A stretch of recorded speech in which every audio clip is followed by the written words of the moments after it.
दोस्तों आज हम पढ़ने वाले क्लास 9 हिस्ट्री का चैप्टर नंबर 3 जिसका नाम है Nazism and the rise of Hitler. तो दोस्तों चैप्टर की शुरुआत होती है 11 साल के बच्चे से जिसका नाम था हेलमुट। एक बार क्या होता है कि हेलमुट अपने कमरे में लेटा हुआ था, तभी उसने नोटिस किया कि उसकी मम्मी और उसके पापा आपस में बात कर रहे हैं। हेलमुट के पापा हेलमुट की मम्मी से बोलते हैं कि अब टाइम आ चुका है सुसाइड करने का, क्योंकि अब हमारे साथ भी वही होने वाला है जैसा कि हमने जूस के साथ किया था। तो क्या मुझे अकेले को सुसाइड करनी चाहिए या फिर हम सबको एक साथ मिलकर सुसाइड करनी चाहिए? ये सब बातें हेलमुट सुन रहा था। अगले दिन क्या होता है कि हेलमुट का परिवार घूमने जाता है और वे अच्छा टाइम स्पेंड करते हैं एक दूसरे के साथ। उस दिन को वो अच्छे से एंजॉय करते हैं, खूब मस्ती करते हैं। बट अगले दिन ही खबर आती है कि हेलमुट के फादर ने अपने ही ऑफिस में अपने आप को गोली मारकर सुसाइड कर लिया। इस बात को लेकर हेलमुट काफी ज्यादा डर चुका था। वो इतना डर चुका था कि उसने अगले 9 सालों तक अपने घर पे कुछ नहीं खाया था, क्योंकि उसको डर था कि कहीं उसकी मम्मी उसको जहर देकर मार ना दे।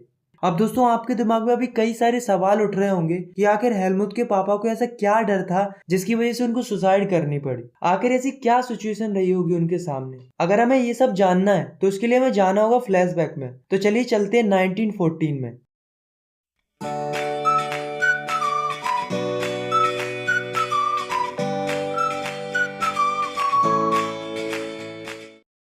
1914 में फर्स्ट वर्ल्ड वॉर स्टार्ट हुआ। इस वॉर में कई सारे देशों ने भाग लिया। वर्ल्ड वॉर फर्स्ट दो पावर्स के बीच में लड़ा गया। पहली थी अलाइड पावर्स और दूसरी थी सेंट्रल पावर्स। अलाइड पावर्स के अंदर आते थे इंग्लैंड, फ्रांस और रसिया, और सेंट्रल पावर्स के अंदर आते थे जर्मनी, ऑस्ट्रो हंगेरियन एम्पायर और ऑटोमन टर्की। उस समय में जर्मनी के पास बहुत पावर थी। जर्मनी और other central powers world war जीत भी जाती, लेकिन 1918 में अलाइड पावर्स को सपोर्ट मिल जाता है यूएसए का, जिसकी वजह से सेंट्रल पावर्स हार जाती है। मतलब जर्मनी की हार का सबसे बड़ा कारण था यूएसए। जब जर्मनी वॉर हार जाती है तो वहां का जो एम्परर होता है वो एब्डिकेट कर देता है, मतलब अपने पद को छोड़ देता है। अब राजा ने अपना पद छोड़ दिया तो गवर्नमेंट तो बननी थी, क्योंकि बिना गवर्नमेंट के थोड़ी ना देश चलेगा। तो जर्मनी में एक जगह थी जिसका नाम था वाइमर। वहां पर एक नेशनल असेंबली बनती है जिसको वाइमर रिपब्लिक फॉर्मेशन बोलते हैं, और इसी के द्वारा जर्मनी के लिए फेडरल स्ट्रक्चर और डेमोक्रेटिक कॉन्स्टिट्यूशन बनाया गया था। अब जैसे ही जर्मनी के अंदर डेमोक्रेटिक कॉन्स्टिट्यूशन बना तो जर्मनी में डेमोक्रेसी आ गई, जिसकी वजह से लोग जर्मन पार्लियामेंट के अंदर मेंबर्स को इलेक्ट करने के लिए वोट करने लगे, और ये वोटिंग सारे अडल्ट कर सकते थे इंक्लूडिंग वुमेन्स। अब आप सोच रहे होंगे कि डेमोक्रेसी आई थी तो ये तो अच्छी बात थी ना,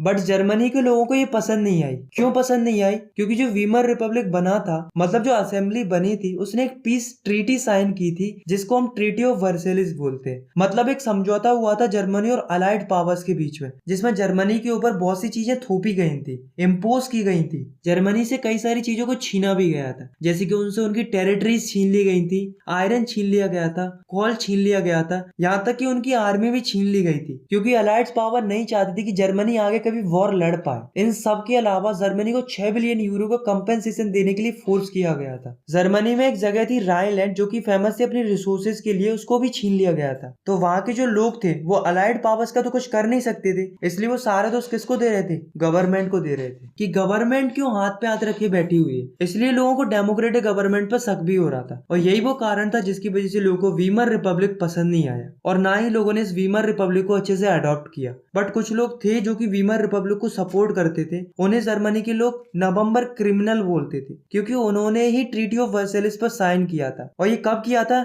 1918 के नवंबर मंथ में, इसलिए इनको नवंबर क्रिमिनल बोलते हैं। वर्ल्ड वॉर फर्स्ट के कारण लोगों के ऊपर और पूरे यूरोप के ऊपर मेंटली और फिजिकली बहुत ही बुरा असर पड़ा था। यूरोप के जो देश वर्ल्ड वॉर फर्स्ट से पहले कर्ज देते थे, आज उनकी हालत ऐसी हो गई थी कि वो खुद कर्ज में डूबे हुए थे। वर्ल्ड वॉर फर्स्ट यूरोप में बहुत सारी समस्याओं को लेकर आया था, खास करके जर्मनी के अंदर। 1923 में जर्मनी के अंदर हाइपर इन्फ्लेशन हो गया था, मतलब जर्मनी में काफी ज्यादा महंगाई बढ़ गई थी। महंगाई इतनी ज्यादा हो गई थी कि लोगों को एक ब्रेड खरीदने के लिए नोटों के बंडल देने पड़ते थे। अब ऐसा क्यों हुआ था? तो ऐसा इसलिए हुआ था क्योंकि जर्मनी ने वॉर के लिए कर्ज लिया था, और ये कर्ज इतना ज्यादा था कि जर्मनी उसे वापस नहीं कर पा रही, जिस कारण से जर्मनी का गोल्ड स्टॉक भी खत्म हो गया। इसी बीच फ्रांस क्या करता है कि जर्मनी में एक जगह हुआ करती थी रूर, उसको ऑक्यूपाइड कर लेता है, जिसकी वजह से रिसोर्सेज की सप्लाई में भारी गिरावट आ जाती है। वैसे ही जर्मनी कंगाल था, रूर के छिन जाने के बाद वो और भी ज्यादा कंगाल हो जाता है। तो इससे बचने बचने के लिए वहाँ की जो गवर्नमेंट थी वो अंधाधुंध करेंसी छापना शुरू कर देती है, जिससे करेंसी की वैल्यू गिर जाती है और चीजों के दाम आसमान छूने लगते हैं। करेंसी की ओवर प्रिंटिंग की वजह से जर्मनी के लोगों को छोटी से छोटी चीज खरीदने के लिए नोटों से भरे हुए बोरे देने पड़ते थे और इसी सिचुएशन को हाइपर इन्फ्लेशन बोला गया है। और पता है ऐसी कठिन परिस्थिति में जर्मनी की मदद कौन करता है? अमेरिका करता है। मतलब जो वर्ल्ड वॉर फर्स्ट में जर्मनी का सबसे बड़ा दुश्मन था वो आज जर्मनी की मदद कर रहा था। यूएसए ने जर्मनी की मदद करने के लिए डाविस प्लान बनाया, जिसके तहत यूएसए जर्मनी को छोटे छोटे लोन देता था जिससे जर्मनी की स्थिति सुधर सके, और ऐसा हो भी रहा था। यूएसए की मदद से जर्मनी की स्थिति सुधर भी रही थी, सब कुछ सही चल रहा था। लेकिन 1929 में क्या होता है, यूएसए के अंदर आ जाता है ग्रेट इकोनॉमिक डिप्रेशन। और ये क्यों आता है? क्योंकि यूएसए का वॉल स्ट्रीट एक्सचेंज क्रैश हो जाता है। अब जो थोड़ा बहुत सपोर्ट मिल रहा था जर्मनी को वो भी बंद हो जाता है, क्योंकि यूएसए की खुद की हालत बदतर हो जाती है। ग्रेट इकोनॉमिक डिप्रेशन के चलते यूएसए की नेशनल इनकम आधी हो जाती है, फैक्ट्रीज बंद हो जाती है, एक्सपोर्ट रुक जाता है, लोगों के पास पैसे नहीं बचते हैं। मतलब यूएसए की भी बुरी हालत हो जाती है। यूएसए की तो होती है, लेकिन इसका असर और देशों पर भी पड़ता है। अगर हम जर्मनी की बात करें तो जर्मनी में इंडस्ट्रियल प्रोडक्शन 40% तक गिर जाता है। 6 मिलियन लोग बेरोजगार हो जाते हैं, जिसकी वजह से क्रिमिनल एक्टिविटीज बढ़ जाती है। लोग चोरी चकारी और लूटपाट पर उतर आते हैं। कई सारे लोगों के बिजनेस ठप हो जाते हैं। किसानों के फसलों के दाम गिर जाते हैं। महिलाएं अपने बच्चों के पेट नहीं पाल पा रही होती है। अब लोगों को एक ही डर सता रहा था कि कहीं भी सड़क पर न आ जाए, और जो गवर्नमेंट थी वो भी इन सिचुएशन का कोई अच्छा सॉल्यूशन नहीं निकाल पा रही थी। अब यार आप खुद ही सोचो कि इतना सब कुछ होने के बाद भी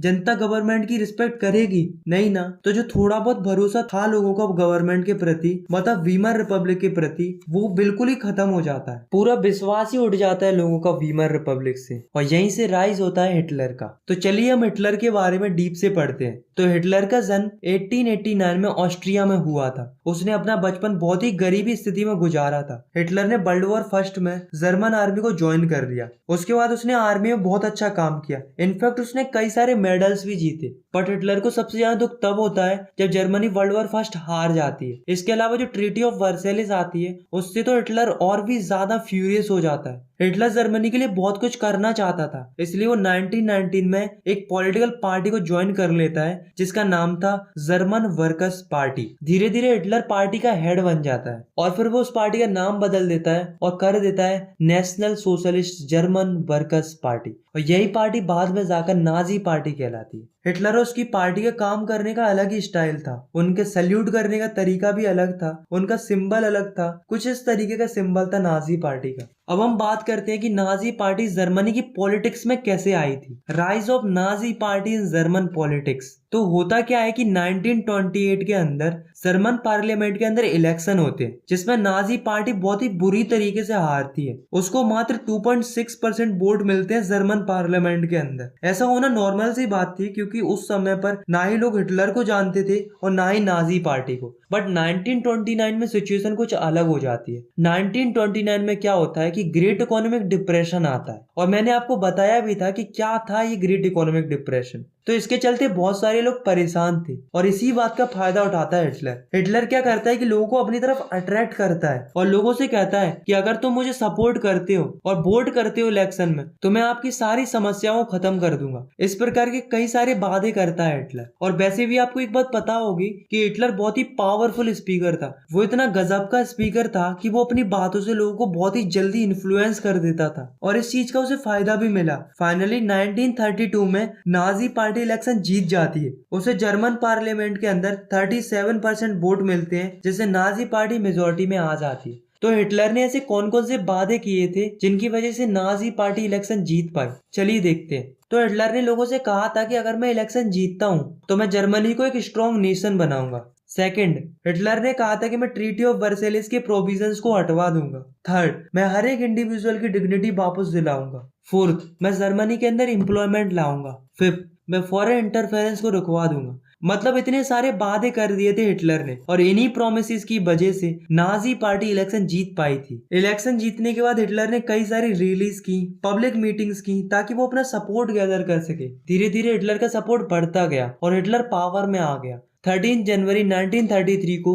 जर्मनी के प्रेसिडेंट हिंडेंसबर्ग ने हिटलर को जर्मनी का चांसलर घोषित कर दिया, जिससे हिटलर के हाथों में और भी ज्यादा पावर आ गई। अब हिटलर क्या सोचता है कि क्यों ना डेमोक्रेसी को हटाकर डिक्टेटरशिप सेटअप की जाए। तभी फरवरी 1933 में क्या होता है, जर्मन पार्लियामेंट के अंदर आग लग जाती है और इसी बात का फायदा उठाता है हिटलर। इसकी वजह से 28 फरवरी को फायर डिक्री आती है। मतलब हम कह सकते हैं कि गवर्नमेंट का एक ऑर्डर आता है जिस डिक्री के तहत लोगों के सारे सिविक राइट्स को छीन लिया जाता है, जैसे कि फ्रीडम टू स्पीच, प्रेस और असेंबली, इन सबको सस्पेंड कर दिया जाता है। इसके बाद क्या होता है कि 3 मार्च 1933 को इनेबलिंग एक्ट पास होता है और जैसे ही ये इनेबलिंग एक्ट पास हुआ तो जर्मनी के अंदर से डेमोक्रेसी हट जाती है और डिक्टेटरशिप सेटअप हो जाती है और यहीं से हिटलर बन जाता है डिक्टेटर। अब हिटलर के पास पूरी पावर थी, वो जो चाहे वो कर सकता था जर्मनी के अंदर। डिक्टेटर बनने के बाद हिटलर सारी पार्टीज को बैन कर देता है, केवल एक ही पार्टी बचती है जो कि थी नाजी पार्टी। मतलब जर्मनी एक सिंगल पार्टी कंट्री बन चुका था। अब दोस्तों जैसा कि हमने देखा था कि हिटलर ने कई सारे प्रोमिसेस किए थे जर्मनी की इकोनॉमी को ठीक करने के लिए और वो उन पर काम भी करता है। वो क्या करता है कि एक इकोनॉमिस्ट को रिस्पॉन्सिबिलिटी देता है जिसका नाम था जाल्मर साचेट। हिटलर उससे कहता है कि जाओ और जर्मनी की इकोनॉमिक कंडीशन को सुधारो।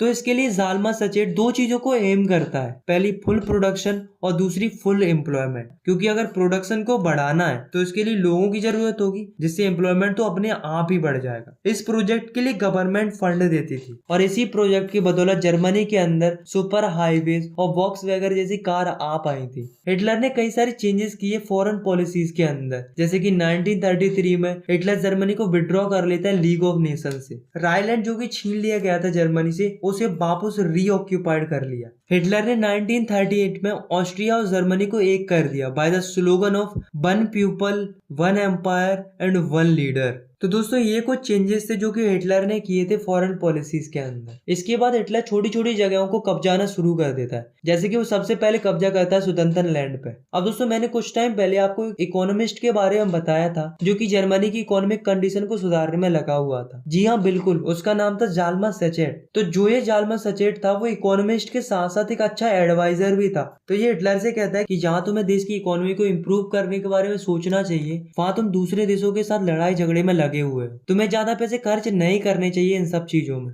हिटलर को ये बात पसंद नहीं आई। हिटलर के मंसूबे एकदम क्लियर थे कि उसको वॉर ही लड़ना था। हिटलर का मानना ये था कि मैं अपनी कंट्री में डेवलपमेंट क्यों करूं जबकि मैं किसी और डेवलप्ड कंट्री पर कब्जा कर सकता हूं। जाल्मर साचेट को हिटलर की ये बातें पसंद नहीं आई, इसलिए वो हिटलर का सपोर्ट छोड़ देता है और वहां से चला जाता है। और जो हिटलर होता है वो इकोनॉमिक क्राइसिस को ओवरकम करने के लिए वॉर लड़ना शुरू कर देता है। ऑन 1 सितंबर 1939 जर्मनी पोलैंड पर हमला कर देती है और साथ में उस पर कब्जा भी कर लेती है। ये देखकर फ्रांस और इंग्लैंड को अच्छा लगा और वे साथ मिल जाते हैं और यहीं से जर्मनी के साथ जंग छिड़ जाती है और यहीं से स्टार्ट हो जाता है सेकेंड वर्ल्ड वॉर। फिर सितंबर 1914 में एक ट्रिपटाइट पैक्ट साइन होता है जिसमें दो कंट्रीज वर्ल्ड वॉर लड़ने के लिए जर्मनी के साथ आ जाती हैं और वो कंट्रीज थी इटली और जापान। मतलब एक तरफ हो गए थे फ्रांस और इंग्लैंड और दूसरी तरफ थे जर्मनी, इटली और जापान। अब दोस्तों मैं आपको डायग्राम के थ्रू समझाता हूँ कि एग्जैक्टली क्या हुआ था वर्ल्ड वॉर सेकेंड के अंदर। जैसे मान लो ये जर्मनी है, ये इंग्लैंड है और ये सोवियत यूनियन है, मतलब रसिया है।